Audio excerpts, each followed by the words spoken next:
100% entertainment, 100% electricity, 100%. Pipebomb Radio with your host, Felix Olmedo. Be the man. You gotta beat the man. Austin James. And that's the bottom line, 'cause Stone Cold said so.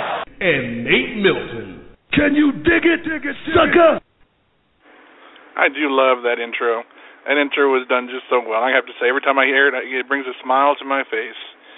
Happy holidays, folks. We come to you live tonight on one of my favorite holidays. Well, I don't know if it's technically called a holiday, but I mean it's like the night before the holiday, if that makes sense. Anyways, How you doing, Austin? I'm doing phenomenal, but why wouldn't I be? Christmas Day is tomorrow. Yeah, I don't know. As I got older, Christmas almost didn't mean as much anymore, but I can't lie. Deep down inside, I still get excited for Christmas every year. It's always one of my favorite holidays because it's just nice. Let's put it that way. And then you get to watch shows, you get to watch all these Christmas shows and so forth. Well, it's different for me because you're usually expecting, Santa Claus to be up at night here, but we're going to be joined by George the Animal Steele. Going to be Hall of Famer coming to town tonight on Pipebomb Radio. Yes, he is. And we're going to give him a call right now. He is expecting our call. So, hoping nothing goes wrong tonight, as it usually does, with me dialing out any kind of phone numbers. But we'll see. Maybe I'll have some luck tonight. In the meantime, let's see how this goes. Bear with me just a moment.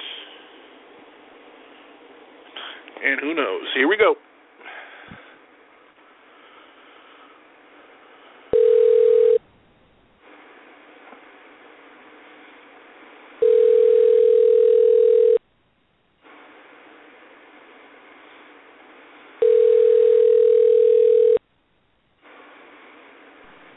Hello?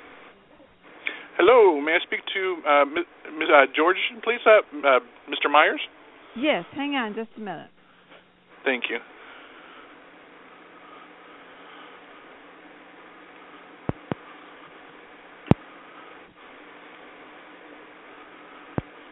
Hello? Hello, George, how you doing? Fine, and you? I'm doing well, sir. This is Felix, and of course my partner Austin. We're now on, and we welcome you to the show. And we're just honored to have you on because we definitely hold you in one of the highest regards as one of the great legends of professional wrestling. But we wanted to bring you on here to talk about your career and what you've been up to, how you've been, what new projects you got going on, and so forth. But I'd like to kick it off, if you don't mind. I would like to ask you about at what age did you kind of start watching professional wrestling, and was that at a point where it kind of pulled you in and you wanted to be a wrestler, if that makes sense? Totally wrong. I was never a wrestling fan. Oh, I never watched it. A few times when it come on, I'd chuckle at it and move on. I was a football guy. Gotcha. Had no interest at all in professional wrestling. Graduated from college in 1961, making $4,300 a year with a blown knee from football. Had two children, a third one on the way. Wow. Obviously, I needed some money. Yes, sir. A friend of mine was a huge wrestling fan, and he talked me into calling the local promoter one night, late at night. I was looking for a job as a bouncer in a bar. At about 1 o'clock, I called Bert Ruby, the local promoter. Woke him up, told him I wanted to be a wrestler, and he invited me over to his house the next day. I had no idea what I was getting into. So I knock on the door, Oak Park, Michigan. Bert Ruby answers the door, takes one look at me. Now, I know what it looked like. And he said, beautiful. I thought, what am I getting into here? Anyhow, I went in, I met his mother-in-law and his wife and his two kids, and kind of relaxed a little bit. Then he took me into his office. Again, I know nothing about wrestling. And in the conversation, he asked me to take off my jacket and my shirt. And when he saw the hairy body, he said, whoa, whoa, whoa. Again, I'm wondering, what am I getting into? And From there, he explained to me a little bit about wrestling, and we decided that I would put a mask on and wrestle locally in a lot of fundraising type things in a few house shows. I would use the name The Student. We put a cap and gown on me because I was learning the business, and I was off and running all around Michigan, a little bit into Ohio and Wisconsin, and I was learning from some of the very best in the business. People like most people have not heard of, but Leapin' Larry Shane, Crusher Cortez. These were some of the best working pros that I was ever in the business with. And they took me under their wing, and they taught me how to do this business. And I was making $25, $30, some nights $50 a night, which when you're making $4,300, $4,300, $50 a night is a lot of money. And so I was doing pretty well and happy with it. The problem was I was teaching and coaching. So I would get up at 7 o'clock, going to teach, and after school, 3:30, start coaching till 6:30, thereabouts, and then get in a car and drive somewhere around Michigan, Indiana, or Wisconsin and wrestle a match, and come back that night around, sometimes 3 o'clock in the morning, so on, and try to get a little bit of sleep, and the next morning get up at 7 o'clock, and I'm doing the whole thing all over again. It was 6 days a week. On Saturdays, we did 3 TV shows and a house show, and on Sundays it was off, so it was a rough schedule, but I needed the money. Yes, sir. And I did that for a lot of years. I started in 1966, I think it was. Bruno Sammartino came to the Joe Louis, or the Cobo Arena in Detroit, and I had just started working there. The Sheik had just moved into town with that promotion. I started working there along with Bert Ruby, and they spotted me with his entourage. Bruno's with his entourage. They invited me to go to Pittsburgh to wrestle Bruno. Well, I was all excited. Kind of like a shoot with me, wrestling the champion. And so I went to Pittsburgh, and they didn't want a masked man. I didn't want to use my real name because I was a teacher and a coach. They did not want Jim Myers. That's my real name. I didn't want it, and they decided that one guy sitting there says, "Well, this is a Steele city, Pittsburgh Steelers." And somebody said, "Jim Steele." I said, "Well, that sounds good, but I don't like Jim." Somebody else said, "George." So that part of my body is only about 40-some years old. That's how it all started. Interesting story. Go ahead. Yeah, now on around into the future, did you actually start to love wrestling for what it was?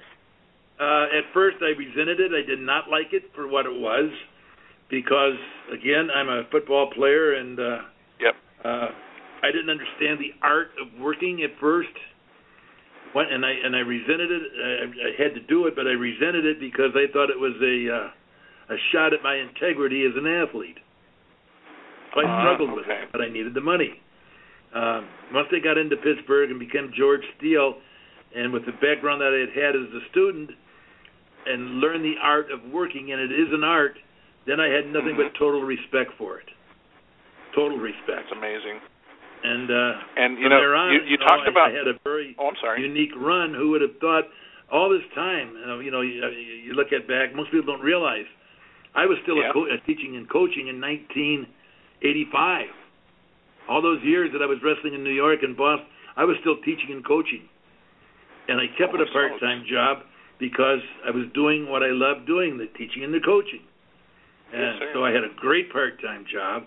My family learned to like steak and lobsters and that hamburger 56 different ways. And life got real good. It was real good to me. I was blessed before I knew what was going on even. I lived the lifestyle of a pro wrestler during the summer months, and then I went back and lived the lifestyle of a teacher during the school year. Tell me I wouldn't make it up.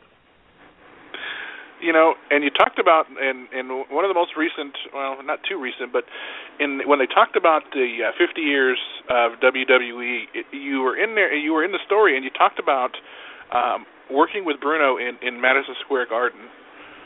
And I've always wanted to ask you, we saw little bits of pictures and so forth. They didn't go too much detail. But you talked about it, and you were definitely in there wrestling. What was the atmosphere like that night? Can you remember what that was like? I mean, working with Bruno, I'm sure you worked with him many times, but, you know. Yeah, but each time it was always the same. Okay. Bruno was like in Boston, in New York, in Philadelphia, all across there, he was like the Italian stallion, the Italian god. Everybody, all the Italians loved him.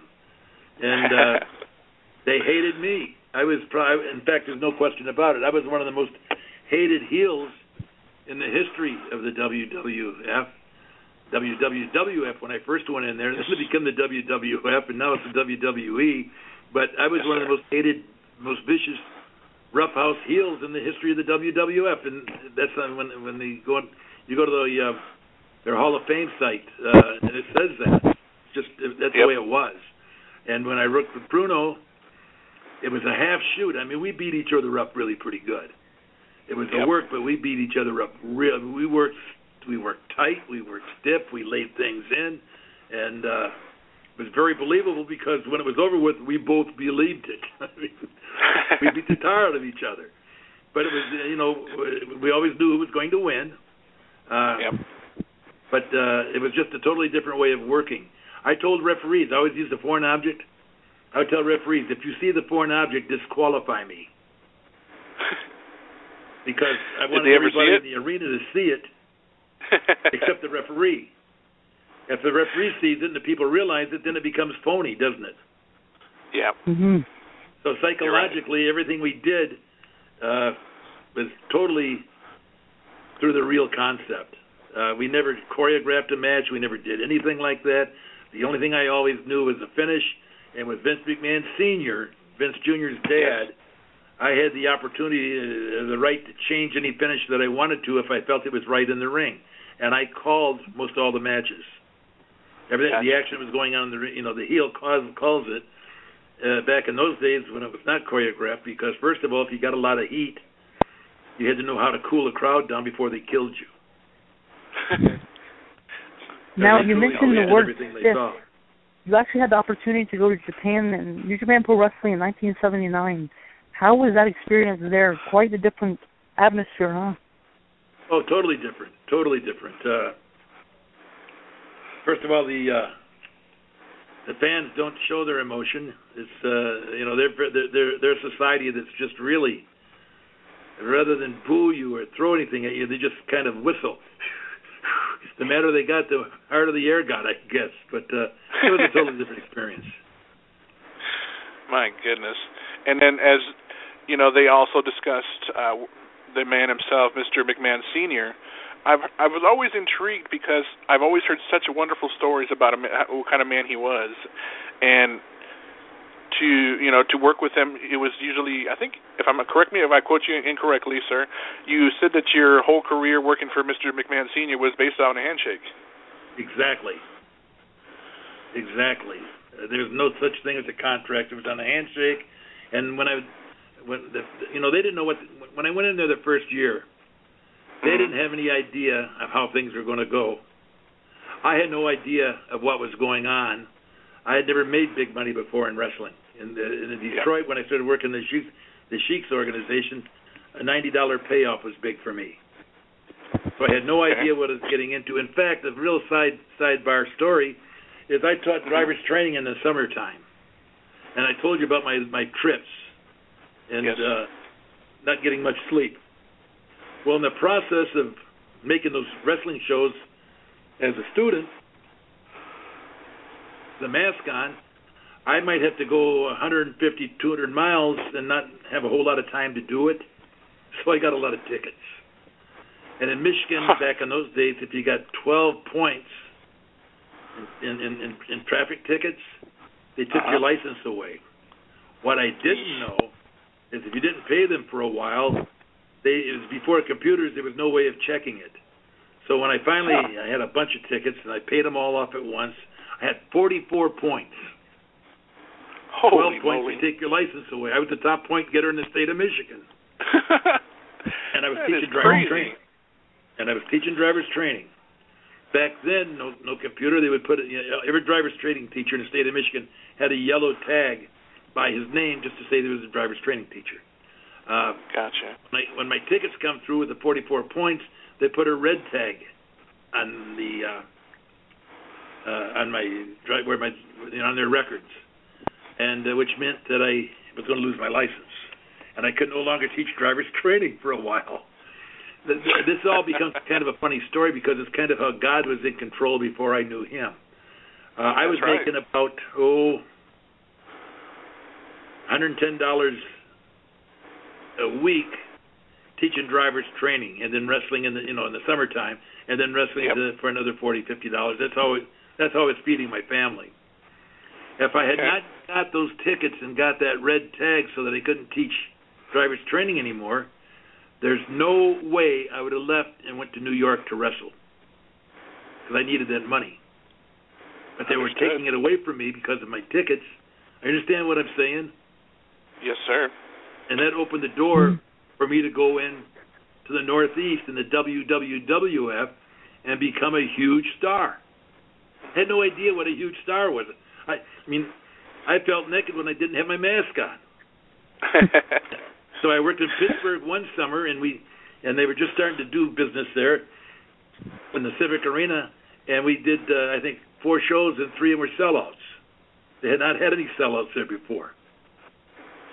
So that's why I was invited to go to the WWF the following year, the WWWF the following year, and work in New York and Boston. And who knew, Exactly.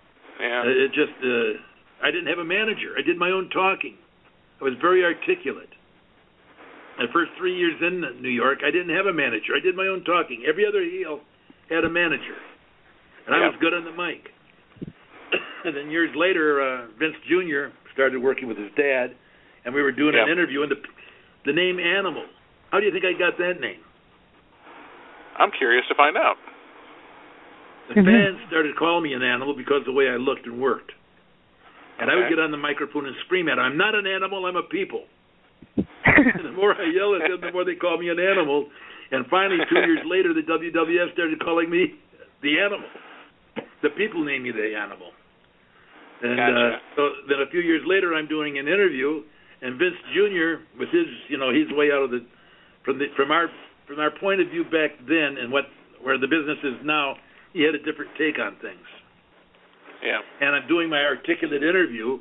At that time, I had a guy by the name of Ernie Roth, who was the Grand Wizard. The Grand Wizard was now my manager. They felt I was worthy of a manager, I guess.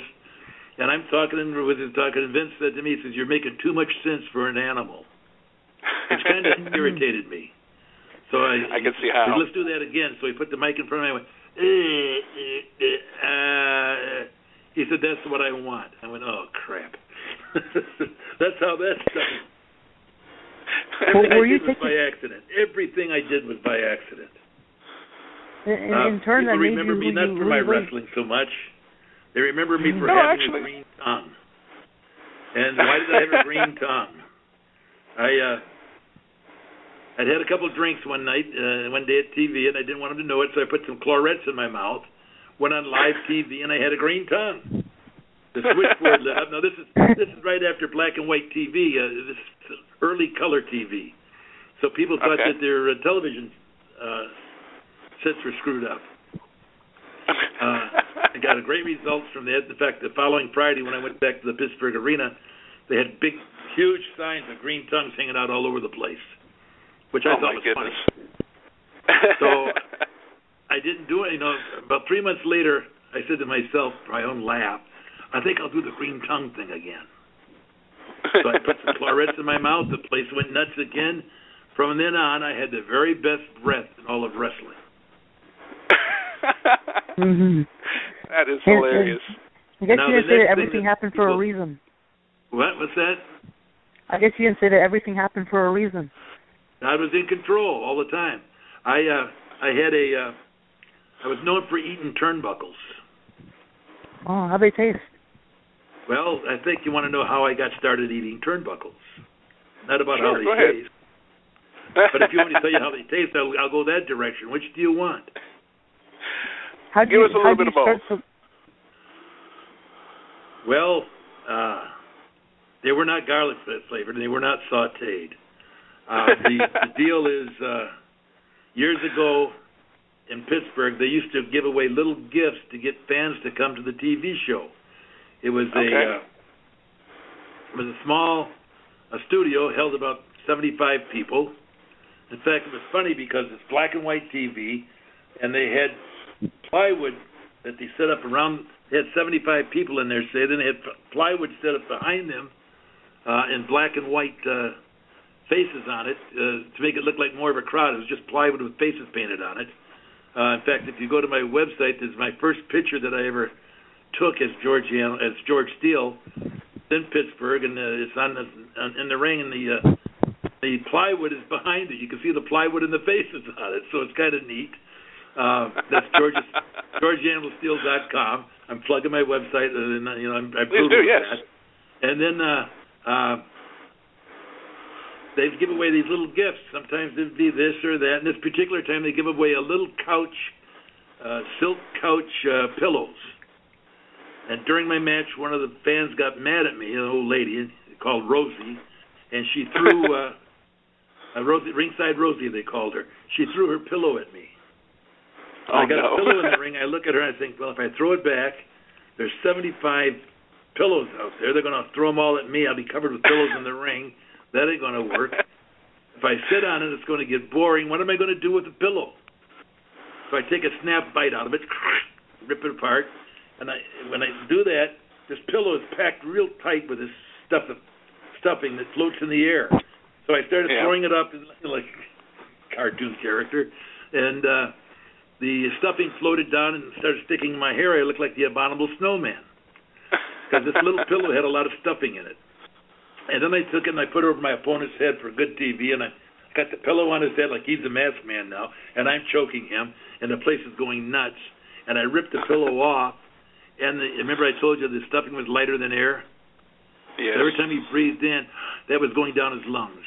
It almost killed him. He was blue when I pulled the thing off. I thought he was going to die. Oh, my. And when I back to the locker room, the rest was being like they were back in the day. He said, "Whoa, you almost killed that one." Maybe somebody said if they'd throw a pillow at you every time, you'd really have something going. Tony Puglisi, Bruno's cousin, wrestling cousin, said, maybe you could eat the turnbuckle and stuff it in their face, and everybody laughed. About 2 weeks later, I was wrestling Chief Jay Strongbow.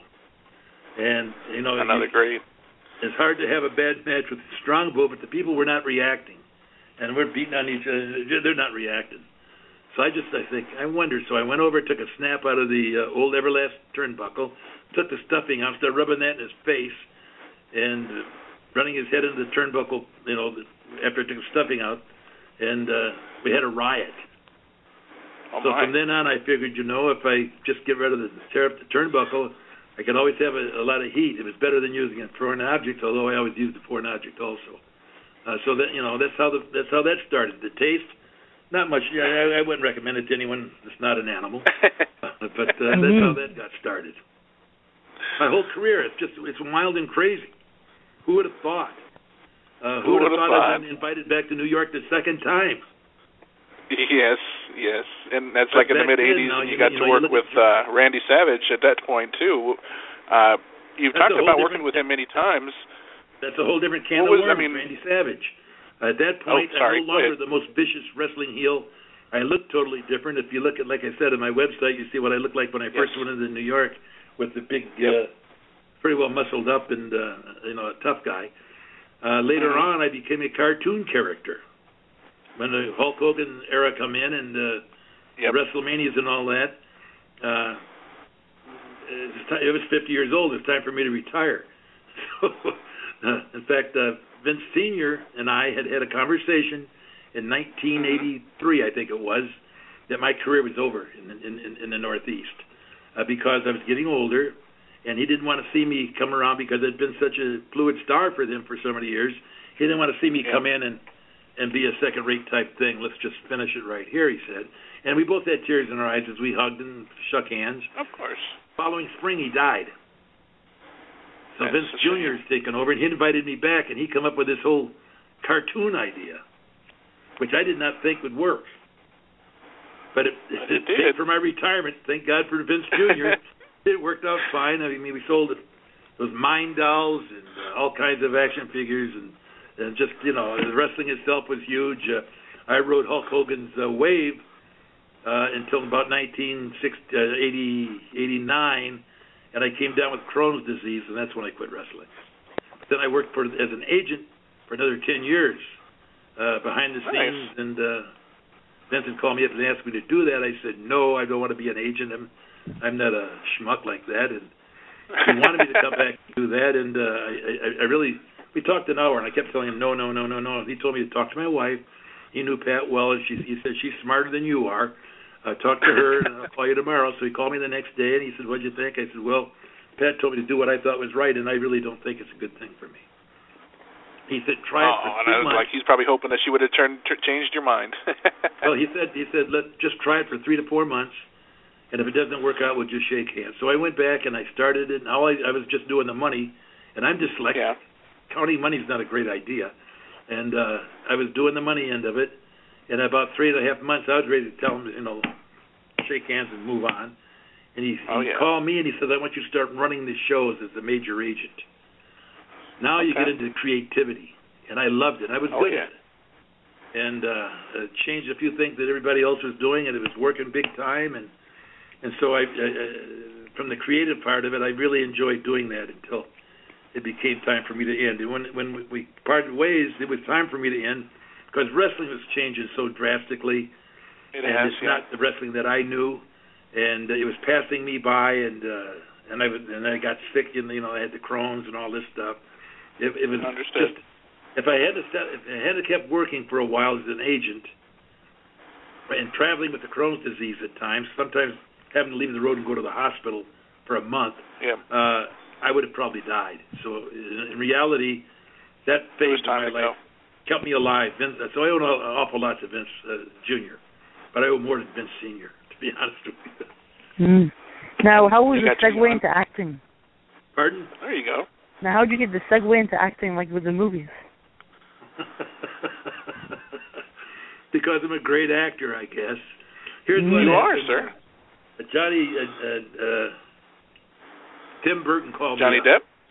Oh, okay. Tim Burton, the producer, called me up, and he said, I've been looking for this guy to play the role of a wrestler. I've been looking for actors and wrestlers. And every place I go, they keep telling me, you're the man, you're the man, you're the man.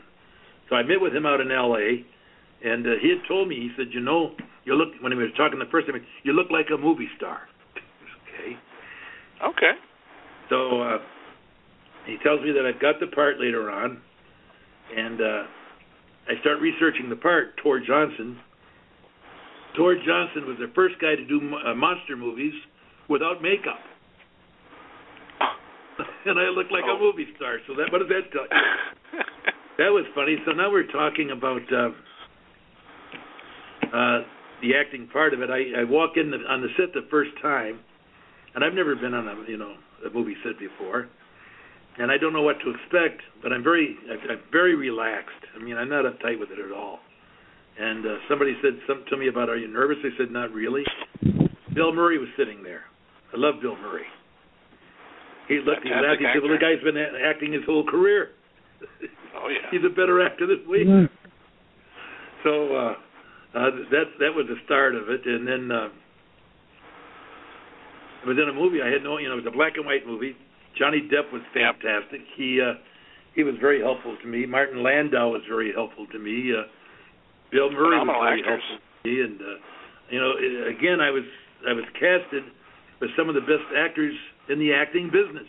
Johnny Depp. I mean, God, he took me under his wing. What a blessing! They say. And then what a blessing that is. Tim Burton. So again, I was put in and I had the look. I looked like a movie star. I had everything lined up for me before I got there. Just again, God was in control, and my wife loved it. We were in Hollywood 3.5 months. I was there 4 months, and she loved to take me to the set and go shopping. She was doing what she liked to do best, and I was doing what I like to do, and it was a great experience. Back then is when they started having the federal grand jury thing I on remember that. and wrestling, and I was in this movie. They flew me back to New York. Had a limousine pick me up. They took me to the what do you call it? The grand jury headquarters. Okay. No, I went right to the grand jury indictment, and oh wow. And I'm sitting in the same chair that Gotti had sit in, talking about business that I love now. You know, I didn't always love it, but I love it now, and they're knocking it in every way they can, and I was kind of with the grand jurors. I had them laughing the whole time I was in there. I was only most of the guys, they would keep them in there for 2 hours, 3 hours. They only kept me about 45 minutes. The prosecutors, they wanted to just get me out of there because they wanted somebody to bury Vince. They said something to me about Andre. Did Andre take the urine test? I said, you know, I'm a tough guy, but I'm not big enough to make Andre take a pee test if you don't want to. And I said, you know, his size, he probably didn't need to be on any steroids or anything. He's a giant. So these people are all laughing. When they got done, they asked for my autograph, and I was out of there. And that was just a joke. That was ridiculous that they had to do that. It's like everybody was saying at that point. They were looking for reasons to bury Vince. And, exactly. You know, that was basically it. They were hoping that Hulk Hogan put the final nail in the coffin and be done with WWF for good. And obviously that didn't happen, and they found him. Obviously, he was acquitted on all charges. But exactly. It was a joke. As you moved on in your career, George, you actually you have done other things outside of wrestling, and I wanted to go ahead and kind of move away from that. And wanted you kind of to give us an idea what you've been up to since leaving the sport of leaving WWE. I mean, you come back for sporadically. I mean, you were at Old School Raw a couple of years ago, but I mean, what have you done outside of WWE? You were obviously a college-educated man. You are also a teacher. And you've written a book, and you've done a lot of things. I mean, obviously you were in movies, but since leaving wrestling, what you been up to? Well, you know what? 2.5 years ago, it was maybe in October. I got a phone call that they wanted to name the stadium that I coached at after me. Now we're talking Jim Myers Stadium. And man, that's cool. That's humbling because. You know, I left a lot of money on the table to continue to teach and coach, and come back around that way. And it was just a humbling experience. I spend a lot of time now we have an alumni club, a Michigan State alumni club. Go Green! Nice. I'm a Spartan fan, a Spartan lover. I have one of the coaches that I talk with often, so they keep me up to date on what's going on there. My body's pretty crippled up. I have a hard time.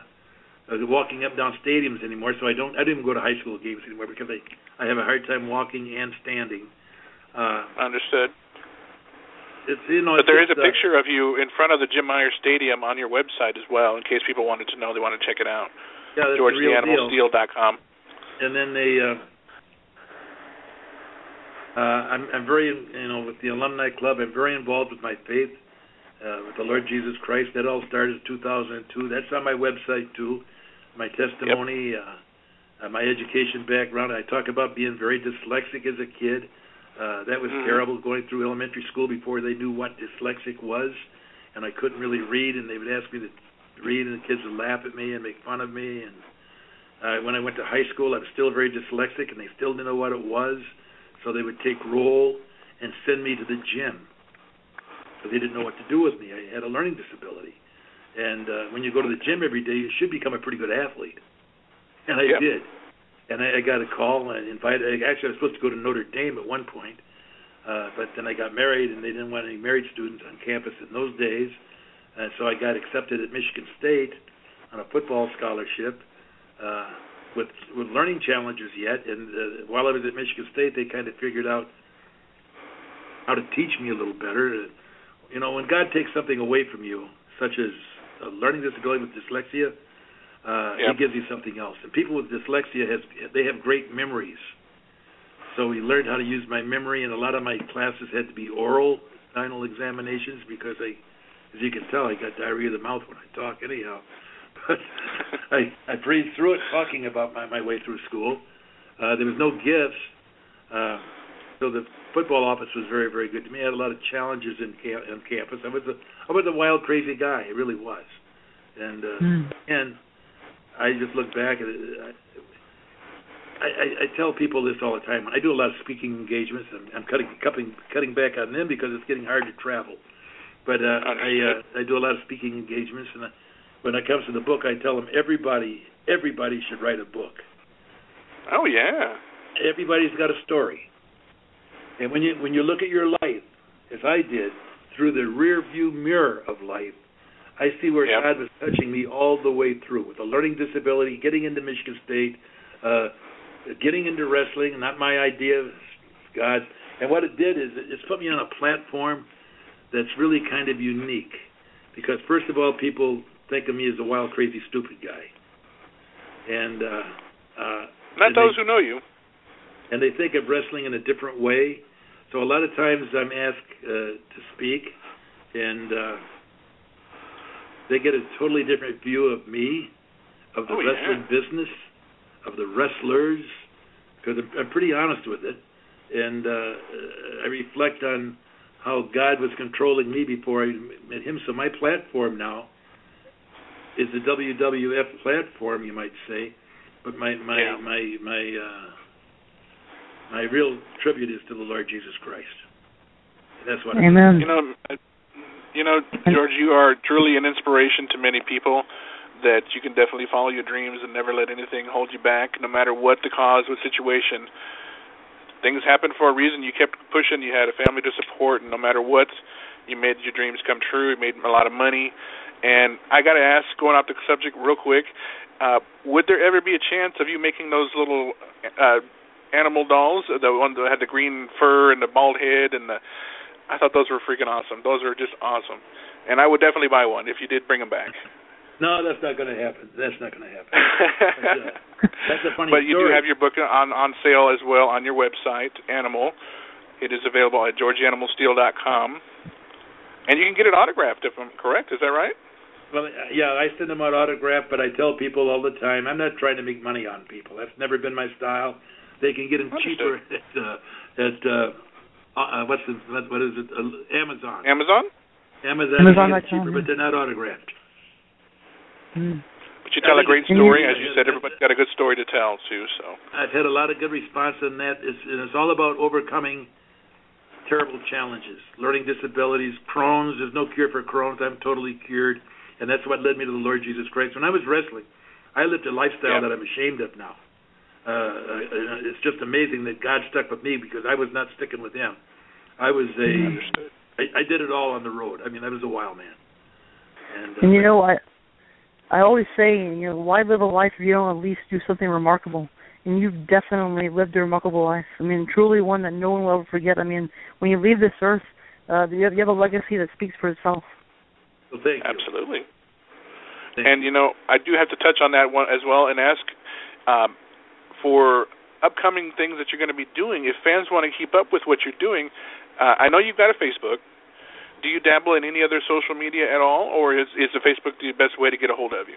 I do a Twitter. I have a Twitter account. I have 3 or 4 Facebooks. I got a Jim Myers. I got a George Animal Steele, and George is another Wild Steele or some crazy thing. There's somebody else set up for me. But I got a lot of different things out there. But as far as I cut back on my personal appearances simply because it travels so hard. I had 2 or 3 that I was supposed to go to, and I had to call up and say, I just can't do this. And this is neat too, because I was all set to, they had paid for my transportation, so I was going to give them the money back on the transportation, because I don't need to do that to anybody. Okay. Well, all 3 of the people that I was supposed to go with told me, George, with your integrity and everything you've done for us in the past, don't worry about it. Thank you for letting us know and just not showing like a lot of other people. So I thought that was very respectful. Absolutely. And you definitely had one of the careers that most people don't tend to talk about very much. But you know what? When you do bring it up, you look back on it and you're like, this guy really did some amazing things in his career, and is a true inspiration to generations to come. And I think people should definitely take notice and have you do more speaking engagements because you're such an eloquent speaker that, you know, why not? I think, and I know that you're not doing any more appearances, but even if you've ever considered something as simple as, you know, the thing that people are doing nowadays, and I always throw that question out to a lot of the guests I've had, somewhere down the line, you should definitely consider doing your own podcast and just getting on and just chatting about whatever's going on, any projects that you're doing, or just talking engagements. If they want to call in and ask you a question, they can do that, and it's something to think about, definitely, because you don't have to travel. You can do it from the comfort of your very own home, and there you go. See, I don't have a clue on I've had other people tell me that. I don't know how to do that. You know. Okay. When it comes to the computer, I'm getting better. I got an iPad now that I can also use, so I'm doing better things that way. But I don't know if I could even do that or not. I would need someone. I'll tell you what, if you ever decide to get involved with something like that, George, you can definitely reach out to us. We'd be more than happy to help you if that's something that you want to do somewhere down the line. But just know that we would love to help you out. I appreciate that. Not a problem, sir. And I just want to say, you know, as far as taking the time to chat with us, it's been an honor, sir. We can't thank you enough. You have had such an amazing career. We have to ask, sometime maybe in 2015, you can't say when, we don't really know for sure what the future holds, would you ever consider coming back and doing a part 2 with us? Oh, sure. Sure. Because I know we haven't really scratched the surface on your whole career. We've touched on little parts here and there, but you're still doing a lot of great things, and we definitely would love to bring you back and talk more with you. Well, thank you.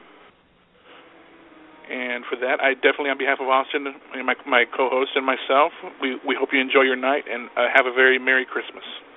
And remember, pull for Michigan State in that Cotton Bowl. There you go, folks. You heard it here. Sure. You as well, sir. Thank you. Bye-bye now. Bye-bye. The legendary George the Animal Steele, folks. You can't get no better than that. You know, I remember watching him in the 80s, and I never knew. It took me years to realize this because I never really knew that much about him, about how well of a speaker he really is. And he's an amazing talker, and I think he was one of those kind of people that didn't really need a manager. No. Yet he was given some. You know, I'm not saying anything bad about his manager, so. He was so smart that he had to be brought down to a level that people can understand. You know, and he's so, like he said, articulate that they have to give him a manager and made him, you know, George the Animal Steele, and he was totally the animal. And you know, that's an understatement, isn't it? And just learning how everything he's been through in his life, and like you said, we've having scratched the surface of him. I know we probably have a part 2, 3, 4, and 5, and maybe we can say that for next Christmas or around this time again. But you know, tomorrow night, absolutely, Christmas. You know, and I'm curious to see what you want. I want to ask you a question, and I want to see what you think about this before we close for tonight. What do you think about maybe if I'm kind of trying to see if I can hint around asking this correctly. Why not? Would you mind if I read the story, 'Twas the Night Before Christmas, before we close? Dear God, go ahead. I'm sure you've probably been wanting to do this all year long. No, that's an understatement. But you probably wanted to do this for, I don't know, your entire life. Go ahead. Here's your time. Have a nice day. Don't tell me you're bailing on me. Well, I'm not bailing on you. I would have done that a long time ago. I mean, sing if you want to sing. All right, let's do this, and then we're going to close for tonight. 'Twas the night before Christmas, when all through the house not a creature was stirring, not even a mouse. The stockings were hung by the chimney with care, in hopes that St. Nicholas soon would be there. The children were nestled all snug in their beds, while visions of sugar plums danced in their heads. And Mama in her kerchief and I in my cap had just settled our brains for a long winter's nap. I'm losing my track of reading already. Hello. Maybe the first time. When out of the roof there arose such a clatter, I sprang from my bed to see what was the matter. Away to the window I flew like a flash, tore open the shutter, and threw up the sash. The moon on the breast of the new fallen snow gave the luster of midday to objects below, when what to my wondering eyes should appear but a miniature sleigh and 8 tiny reindeer, with a little old driver so lively and quick, I knew in a moment it must be St. Nick. More rapid than eagles his course they come, and he whistled and shouted and called him by name. Was I came? What name? No.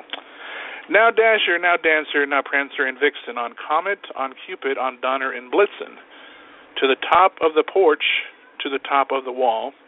Now dash away, dash away, dash away all. As dry leaves that before that wild hurricane fly, when they meet with the obstacle, mount to the sky. So up to the house top the cursors they flew, up with the sleigh full of toys, and St. Nicholas too. And then in a twinkling I heard on the roof the prancing and pawing of each little hoof. As I drew in my head and was turning around, down the chimney St. Nicholas came with a bound. He was dressed all in fur from his head to his foot, and his clothes were all tarnished with ashes and soot. A bundle of toys he had flung on his back, and he looked like a peddler just opening his pack. His eyes, how they twinkled, his dimples, how merry. His cheeks were like roses, his nose like a cherry. His droll little mouth was drawn up like a bow, and the beard on his chin was as white as the snow. The stump of a pipe he held tight in his teeth, and the smoke it encircled his head like a wreath.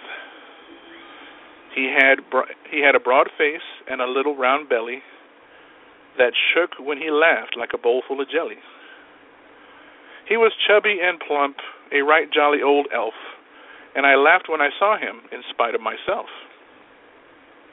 A wink of his eyes and a twist of his head soon gave me to know I had nothing to dread.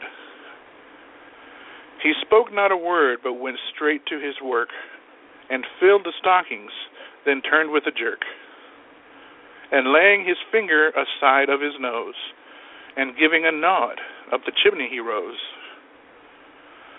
He sprang to his sleigh, to his team gave a whistle, and away they flew like the down of a thistle. But I heard him exclaim, ere he drove out of sight, Happy Christmas to all, and to all a good night. I stumbled over that one so horrible, but you know what? It was done. I did it. If everybody's still on the line, if you're still listening in, he wasn't our first story. We were going to get St. Nick. We're going to get Mick Foley. We're going to get Mick Foley or Bushwhacker Luke, but that didn't happen. No, it didn't happen. That's okay. That doesn't mean we won't get it happening sometime in the future. Hey, both men are busy guys. Hey, what can I say? Like I said, I got my Christmas present tonight. George Animal Steele, hey, open up a present and see the animal. I wouldn't mind it, you know. And I didn't mind it tonight, and I thought it was such a great interview. And we're not even done, you know. We haven't scratched the surface with him. We never scratched the surface with anybody we've interviewed. I mean, especially guys like Blackjack Mulligan, who is definitely on the horizon. Oh, God. This was tonight's last guest of 2014. George the Animal Steele, and the future is brighter than the star that shines on the Christmas night. How about that? Is that articulate enough for you? Mm-hmm. There you go. You fell about Rudolph, by the way. I was kind of angry. I didn't mention anything about Rudolph in there. Sorry, I'm just reading what I wrote, what I found. But I want to let you guys know that this coming Tuesday, the 30th of December, we will be doing our best of show as we look back and remember. What a great year 2014 has been, and all the guests we brought on. We give you a top 15. Hopefully you'll like what we choose. With that, we thank you again for joining us on this special Christmas Eve edition of Pipebomb Radio. On behalf of Austin and myself, Merry Christmas to all, and to all a good night. I will say keep your feet on the ground and keep reaching for the stars. Good night, Austin. Good night, everybody. Merry Christmas. Good night. Ho, ho, ho.